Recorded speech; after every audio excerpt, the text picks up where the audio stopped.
everybody for coming today. Thank you so much for everyone following us on Facebook Live right now. Thank you for everybody that showed up and is participating in person here at Main Street Chiropractic. Welcome, welcome, welcome. I have a write-up today, so the last one I felt went so well, I thought I should prepare for this one. I wanted it to be as good as the last one. I don't do real well with prepared speeches or anything like that, so I'm a little nervous and feeling a little bit more stressed out than even the last one, but luckily I think I'm going to get a good night's sleep tonight. I just wanted to start by welcoming everyone and also introducing myself. My name is Asa Hadsel. I'm the chiropractor here at Main Street Chiropractic, and I'm really excited about tonight's topic, and I hope to put you to sleep. Well, wait a second. No. I don't want to put you to sleep right now. No, I want to help you get a better night's sleep. But I feel like the key to getting a better night's sleep is prioritizing our sleep. And the only way we're going to prioritize our sleep is if we really understand the importance behind it. We've been told so many different things over the years. In my experience, I remember it going from 8 hours of sleep to about 10 or 15 years ago. I remember a news post on TV that said something about, oh man, now we only need 6 hours of sleep. And then I also heard like mindset coaching and people writing books about you don't actually need sleep as long as you tell yourself before bed that you're going to get a well-rested night, you're going to get all the sleep that you need, and you're going to wake refreshed. And that, don't get me wrong, that is powerful, and that it does really, really help when you go to bed with the right mindset, with the intent of sleeping well and getting up feeling refreshed. But if you're doing it on 4 hours of sleep, it will work the first night, it might work the second night, the third, it's not gonna work. You're gonna hit a wall. So we actually do physiologically need sleep, okay? Please, I'd also like to introduce our wonderful co-host of the Catalyst for Change talk show here, Melissa. She's our aerospace engineer by day, super mom and a nutrition coach, and much, much more by night. She is going to be telling us a little bit about circadian rhythms. What is that? Sounds really neat. I can't wait to learn more about it. She's going to talk to us about Whoop. Here it is. Whoop. Is that the song? The Whoop. Everybody's wearing the Whoop. So why are we wearing the Whoop? What's its purpose and how's it going to help us? So she's gonna fill us in. She's been whooping it up for some time now. She's also going to talk about some minerals, specifically vitamins and some essential oils as well. All right, now before we get started, I always feel like it's important to get these talks started with a why are we here? Why are we here? Why is this so important to me? And when I say we, I mean me. Really, just want to tell you a little story about myself. I like doing that every once in a while. So. Very, very personal story, one that I've only told maybe a handful of people at best. It was a very recent time in my life. So a few years ago, I had hit a point of sleep deprivation where I was working 2 jobs. I was coaching early in the mornings. I was seeing patients during the day and oftentimes coaching in the evenings, or at least at the gym in the evenings. And so it wasn't uncommon to pull a 16-hour day and then sometimes 16-hour days back to back to back. What that turned into was a very powerful caffeine addiction. So like I was monitoring, I was balancing my hormone levels and my desires and needs for sleep with an external substance, caffeine. But what's scary about it, what's terribly scary about it was, and the part that's very personal was almost every single day, Monday through Friday, for 2 to 3 years, there wasn't a day that went by that I didn't think about driving into one of those pillars along the highway that holds up the bridge that crosses. Okay, so this was a real thing, like really, really, really. I just thought, let me end this. I can't get out of this cycle. I don't know how, else to do it. I just want to sleep. I want to sleep that bad. Literally suicidal thoughts for years on a daily basis. I'm not really sure how I got through that period in my life. There was obviously things that we were going through, right? We've got kids, we've got spouse, we've got multiple jobs, you got bills to pay, et cetera, et cetera, et cetera. Lots of stresses building up that back you into that corner. At one point, my medical doctor was like, there's a chemical imbalance, here's some drugs you need to be prescribed. And I said, well, I know there's a chemical imbalance. It's called caffeine and lack of sleep. And so the doctor was like, well, this will help you get more sleep. And I said, well, if I don't hit the bed till 10 p.m. and my alarm goes off at 3:50 a.m., then I don't have a problem sleeping. It's my available sleep time is what's killing me. That's what I had to figure out, okay?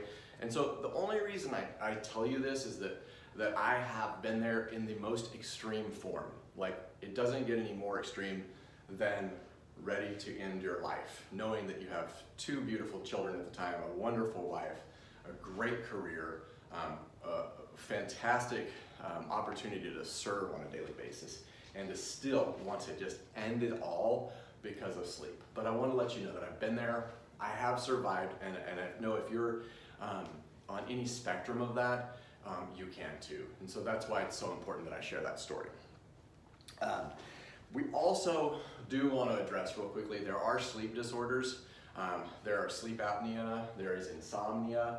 Those are real, and we can't just fix that stuff. I know, like, there's clinically diagnosed insomnia, there's chemical imbalances, there's not, unfortunately, a drug that fixes it either.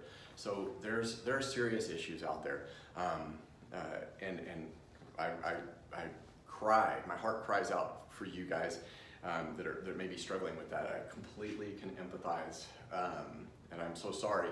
We can't fix that necessarily, but I'm hoping that we could at least maybe give some tips, on some mindset around sleep to just do what we can. I know that a lot of times I do see these do see clients that say they struggle with insomnia, but then they're also drinking a 300 milligram of caffeine bang at 6 o'clock at night as well. So there are some other things that we might be able to at least extract from consumption, and maybe we do have a genuine insomnia, but maybe we can, and maybe the bang in the evening is not a cause, but a result, and like in my case, where I was taking caffeine exorbitant quantities to maintain my lifestyle that I was in.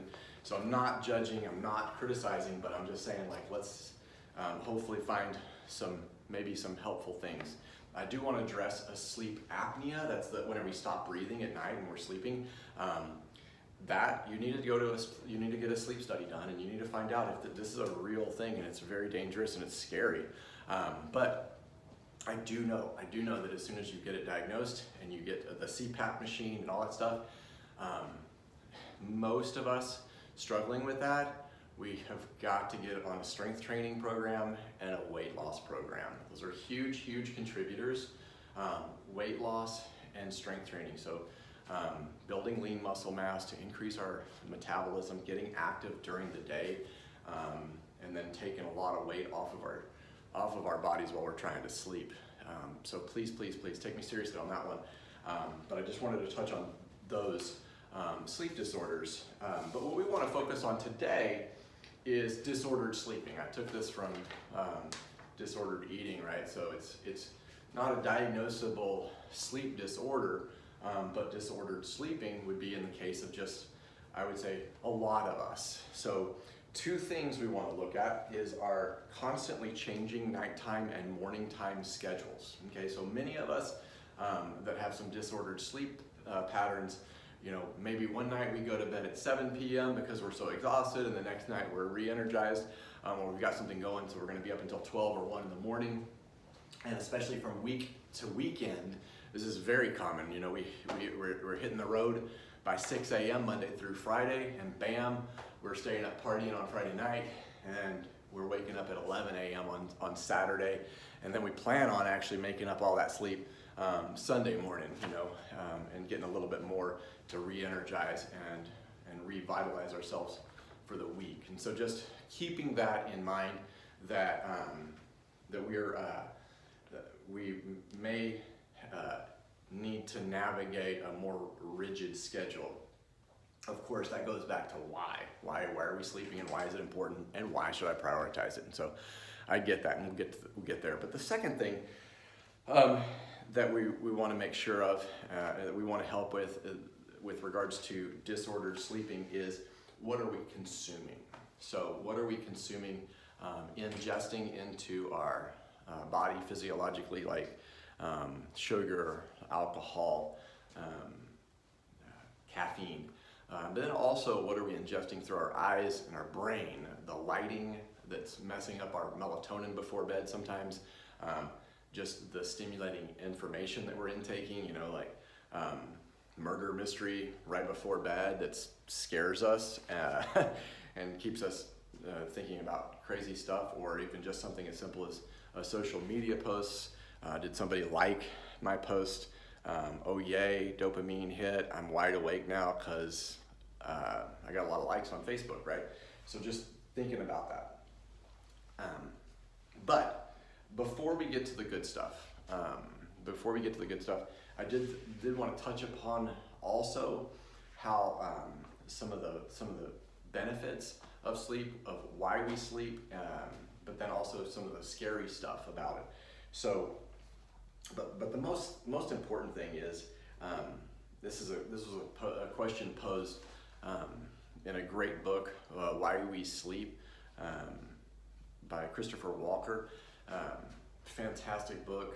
There have been some criticisms of it, and of course, so I read all the criticisms of any book that before I start talking about it, and they're pretty lame. So I would love to talk about any of the criticisms of that book, but there's just too much good stuff in it, too much good stuff to ignore it. But he asked this question. He says, "Do you remember the last time you woke feeling refreshed and not needing a kick start with caffeine?" Okay, a lot of us, we see our kids or even our grandkids, and they just spring out of bed, and they're just ready to rock and roll. They're ready to play. Well, they're springing out of bed because they're not waking up to an alarm system. They're not. They're getting the sleep that they need, their bodies need. It has nothing to do with old age. Like when I'm getting a good solid 8 hours of sleep, bam! I just woke up this morning. I felt like a kid. I didn't need any caffeine. I was totally fine. And so there's a big misconception out there that our aches, our pains, our overweightness, our this or that or this and that, our lack of sleep, it's all correlated just old age. Okay, so in this case, I just wanted to present to you the possibility that it may just be not getting enough sleep. Okay, so what are the risks? What are the risks of not getting enough sleep? Well, you're facing an increased risk of cancer. Okay, you're increasing your risk of the metabolic syndrome. What is metabolic syndrome? 1, increased blood pressure. 2, high blood sugar. 3, excessive body fat around the waist. 4, abnormal cholesterol. Okay, so that's metabolic syndrome. And what does it lead to? Your increased risk of heart disease, stroke, and type 2 diabetes. So the metabolic syndrome is a big catchphrase now. It's becoming an epidemic in the United States of America, and so it's a very serious thing, and we can combat it through sleep. It's wicked cool. There's an increase in risk of Alzheimer's and early onset dementia. Sleep deprivation is strongly correlated to many, if not all, major psychiatric disorders. Okay, whenever we don't get enough sleep, there is a hormone called ghrelin that is elevated. That's our appetite hormone. It increases our appetite. It makes us hungry. Ghrelin is elevated after we smoke marijuana, so you've heard of the munchies, okay? So I tell people this all the time at the gym. It's like, you know, if you're not getting your sleep, then it's really hard just from that one perspective to lose any weight, because at 10 o'clock at night, your body's like, give me some sleep. All right, you're not gonna give me some sleep, then I want some Doritos, man. Give me a piece of cake from leftover from 3 days ago. Give me some sugar, okay? And so it's a real physiological thing. It's not a discipline thing. It is not a discipline thing. That's very important to understand here when it comes to sleep and its effect on our hormones. That is not correlated to me being weak, me being not disciplined, me not being good enough, not being strong enough. It has absolutely nothing to do with that. It just says the tank is empty. I need a refill, and we're gonna refill either on cooking candy and stuff, or we can refill on sleep. That's gonna help our entire body out, okay? But I think that can be very helpful to understand. And then also when we're losing weight, because we are disciplined, because we are just not bending, we're rigid. I'm gonna eat this 1,200 calories a day, no matter what, and you're still staying up late, still waking up too early. You are most likely gonna be losing weight, but it's gonna be lean body mass, lean muscle. It's not gonna be the body fat that we're going for, okay? So the scale might go down, but it's not what we want, okay? So now, this is interesting, just a fast fact. I Googled some stuff on drowsy driving. I'm not gonna get into the details of it per se, but it's freaking dangerous. So I know this personally. I was a drowsy driver for some time. So I mean, I completely understand. This was wicked cool though. The difference between drowsy driving and drunk driving. Again, it was pointed out in this Why We Sleep book. Drunk driving, it slows your reflexes. So someone pulls out in front of you when you're drunk, your reflexes are delayed, so you may hit this other car and kill this family because of a delayed in reflex. As opposed to drowsy driving, you are what's called micro sleeping. And so you're falling asleep for maybe 3 to 5 seconds, but you're completely unconscious. There is no reflex. I mean, you just hit the other car. That's it, period. End of story. And so that's one of the theories behind with regards to the dangers of drowsy driving, more so than drunk driving.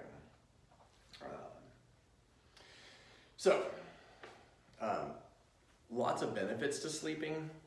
They're kind of the opposite of the scary stuff, right? I mean, all your organs in your body are enhanced by sleep, okay?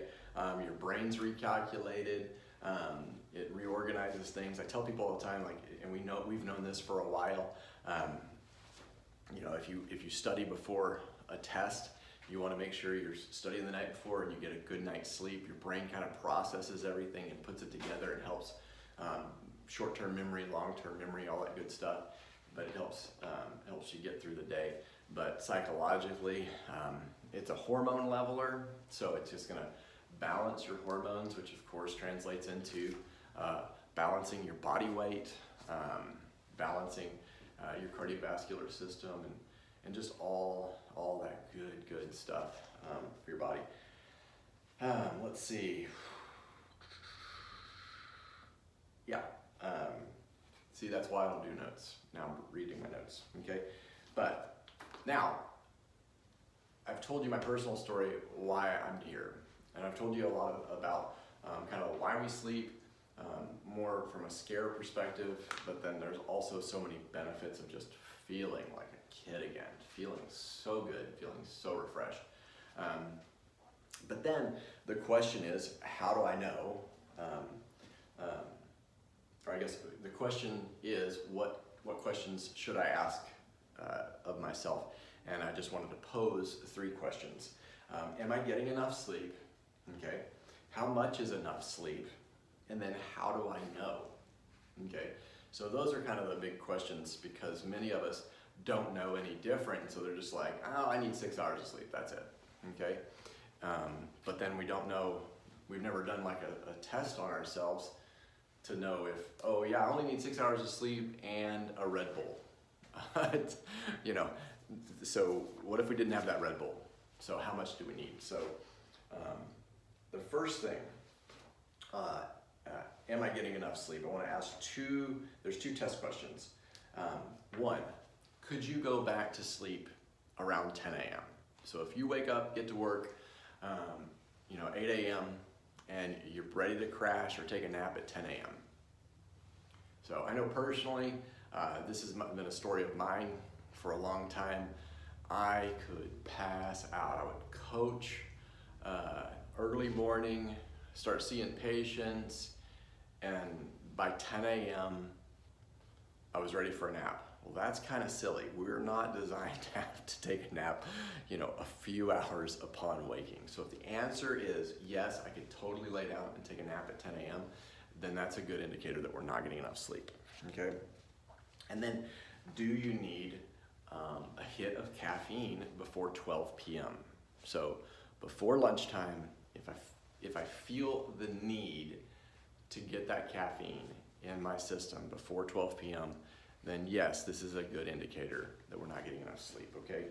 There's other tests. Are you struggling with short-term memory loss? Are you unable to read? Do you find yourself reading something and then not remembering what you just read and rereading it and then not remembering and rereading it again, okay? Some of us might say, oh, I'm just a slow reader, and that's like, well, that's different. A slow reader is not the same as reading the same line 2, 3, 4 times trying to absorb what it says. There's a big difference between slow reading and repeat reading, okay? Next, the other question was, how much is enough sleep? All the studies say between 7 and 9 hours of sleep. This is not super helpful because there's all these different mixed messages out there. Like I said before, authors out there saying, oh, you only need 3 hours of sleep, you only need as much as you tell yourself you need. There's our personal input and experience from, I only need 6 hours of sleep because that's what I've always got, and then I always just start my morning with a Dr. Pepper or a cup of coffee, so that we don't necessarily know the difference. But there is a good easy way, and I'll also segue into the Whoop with Melissa, so that you can kind of get an idea of how the Whoop works in determining how much sleep you might need and how to measure the quality of your sleep. And I'll go into how to do it without the Whoop if you're interested. You need a 7-day period. You need a fixed bedtime. You need to set a time that you're going to hit the sack every single day at the exact same time. And you need to be able to wake the next morning without an alarm. Okay, so if it's during a work week and you have to be at work at 7, means you have to wake up at 6, and you want to do it without an alarm clock, and you think, oh, I typically only need 6 hours of sleep. That would be going to bed by midnight, okay? But if you always hit snooze 2 times, 3 times, you drag out of bed, you got to grab that cup of coffee, etc. Well, then we're going to need to back it up. Maybe you need to make sure that your fixed bedtime is 10 p.m. so that you can sleep all the way through. Now, by the 5th day, I promise you, I've done this before, you will wake up exactly when you need to wake up. Because what will happen is there's your adenosine builds up due to caffeine consumption, et cetera, so then you hit this like overload where you're extra sleepy and you rebound sleep. So maybe you've been sleeping 6 hours, and then all of a sudden on your rebound sleep, you slept 10 hours. That's a really also another, on a side note, a good indicator. If you're rebound sleeping on the weekends, but yet you're telling yourself 6 hours is plenty, even though you're sleeping 10 hours on Saturday night and 10 hours on Friday night, then that is a humongous indicator that the 6 hours is not the answer for you. But back to what I was saying is, by the 5th night, you'll wake up at the exact same time. So if you go to bed at 10 p.m., boom, you wake up at 6:02 on that 5th day. Then on that 6th day, you'll wake up at 6:02. It's wild. It's wild. You'll figure out exactly how much sleep you need. That being said, there's a whole caffeine component too that we have to get to, because many of us, because I've talked to plenty of people myself, that if you sleep past that certain time, you'll wake up feeling hungover with a headache and nauseous because of the caffeine withdrawals. And so that's a different subject we can talk about, but let's get to the week.